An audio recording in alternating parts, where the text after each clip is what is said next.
Hi, I'm Jade with Sabatino, and if you've ordered fresh truffles at home, chances are you need a truffle slicer. So Sabatino carries two different kinds. I want to show you both of them to find the right one for you. And I also want to show you how to properly shave truffles onto a dish so you can get that truffle magic going. So the first one we have here is the stainless steel truffle slicer with a stainless steel handle. And the second one we have is a stainless steel truffle slicer with a wood handle. Now, the difference between these two are very small. It almost just comes down to preference and affordability. The stainless steel handle is going to be more affordable than the wood handle. And in terms of preferences, the stainless steel handle will be slightly harsher on the palm versus the wood handle, which will have a softer feeling on the palm. And then if we really want to say, I think they're both beautiful, but I would probably lean towards the wood handle for an extra touch of aesthetic. So when it comes to the truffle slicers specifically on the blade, I want to show you, I'm taking this one here, but it's the same exact thing with the wood handle. And I want to show you how the blade operates. So first and foremost, when you see the truffle slicer, the logo, our Sabatino logo, faces down when you're slicing. So the blade is on the top. Now the knob here controls the blade. So if we turn it to the left, you're gonna see the knob opening. And it opens pretty big, okay? I'm turning. So there you go, so that's the opening. Now if you turn it to the right, you can make it smaller, and then you can eventually close it. That is a key thing because when you throw it into your drawer, you don't wanna cut yourself. So this is really nice to have closed, just in case anything were to happen.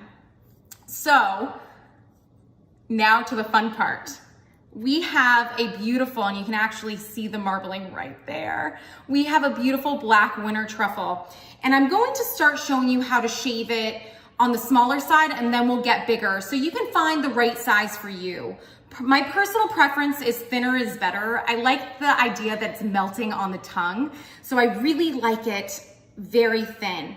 And then the benefit of that as well is you get more truffle. So this truffle will last a really long time across a bunch of different dishes if you shave it thin. And then it looks like a beautiful amount of truffles on each dish as well.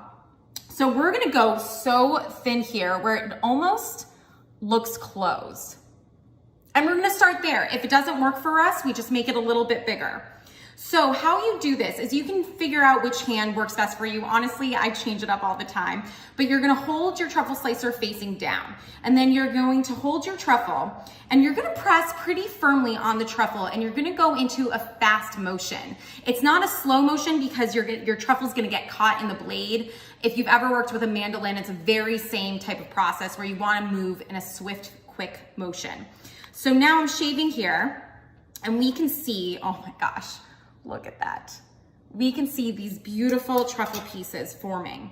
This is very thin, and honestly, you can even get thinner, which I'll show you right now. These are perfect round truffles. Look at that. So if you were to actually go a little thinner, they're going to be paper thin, which means that they're probably gonna break a little bit, so they're not gonna stay in the round shape. And you can see right here how it's broken. This is perfectly fine, okay? It's just a matter of preference. So thinner, you're probably going to have it not stay in full rounds, but come on guys, it's truffles. It's gorgeous on the dish no matter what it looks like. So I'm gonna show you the thicker setting. Now, I don't recommend this as a finish to a dish. I'm opening it up just a bit here, you can see it.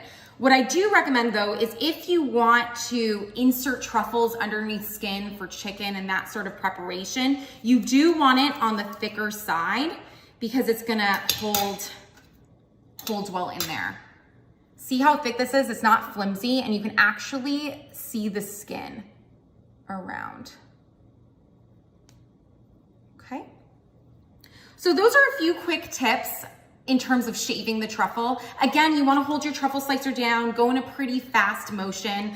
The other thing to note is shaving truffles is fun, so have fun with it. What typically will happen is sometimes the truffle will run off and not hit the plate. We just call it truffle rain. It's raining truffles. It might not all go exactly where you want it. All you have to do is pick it up and scoop it back into the dish. It's not a big deal, and it's kind of fun. So have fun with it and find which tool works better for you and play around with the sizing. Again, it's your own experience and you're at home, so you get to enjoy this any way you want. The only last thing I'll leave you with is in terms of cleaning. So you do not want to put this in the dishwasher, okay? You want to have this hand washed and then make sure the blade is closed.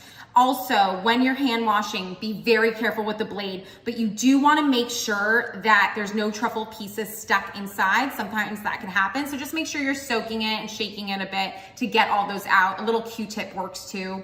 But make sure it stays very, very clean because that's always the best option, right? So those are your truffle slicers. Have fun with it, and I can't wait to see what you're shaving.